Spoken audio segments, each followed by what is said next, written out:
ముఖ్యాధ్యక్షుడు షబీర్ గారి చేతి మీదుగా అల్లముషి గారిని సత్కరించాల్సిందిగా కోరి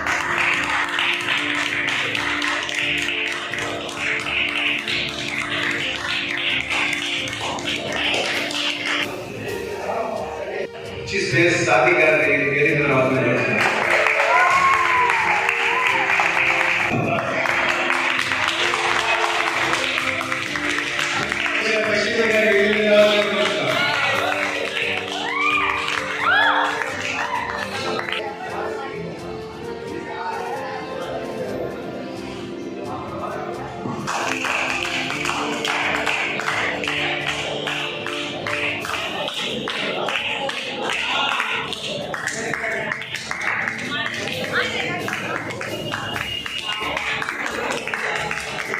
అందరికీ ఇక్కడికి చేసిన రైట్ సోదరు మెకానిక్ సోదరులందరికీ విలేకరులందరికీ నమస్కారం.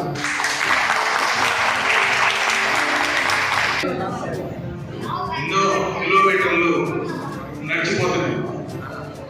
అప్పుడు ఎవరికి మోకాళ్ళ నొప్పులు కానీ, కాళ్ళ నొప్పులు కానీ, చేతుల నొప్పులు కానీ, ఒళ్ళు నొప్పులు కానీ లేని పరిస్థితులు.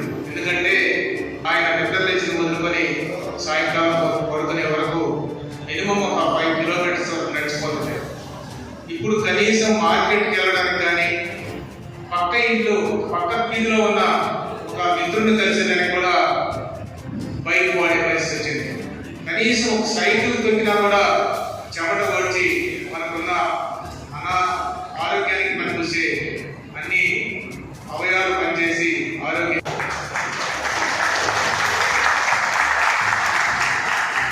ఎందుకంటే ఆ రోజు మా నాన్నగారు తీసిచ్చారు, లోన్ పెట్టి తీసిచ్చారు. దాని అంటేనే నెల్లూరులో ఒక మెకానిక్ దగ్గర చూపెడతా ఉండేది కంటిన్యూగా, రెగ్యులర్గా.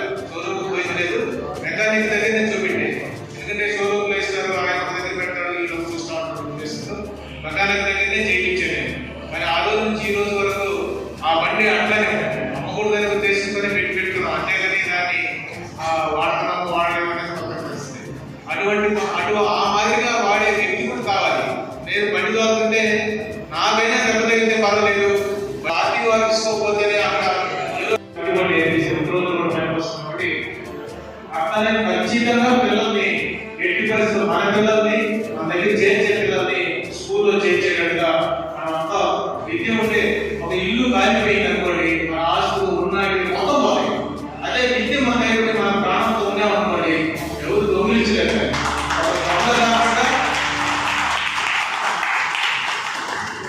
దొంగ దొరబడితే కొన్ని వెళ్ళగలడు శక్తున్నంత వరకు. ఆహుతైంది అనుకోండి మొత్తం కాలిపోతుంది. కానీ మన దగ్గర ఉన్న విద్యను మాత్రం ఎవరు తీసుకొని వెళ్ళలేడు. కాబట్టి మనమంతా కూడా మనం చదువుకున్నాం, మన పిల్లలు చదువుకున్నాం, రైట్ స్కూల్లో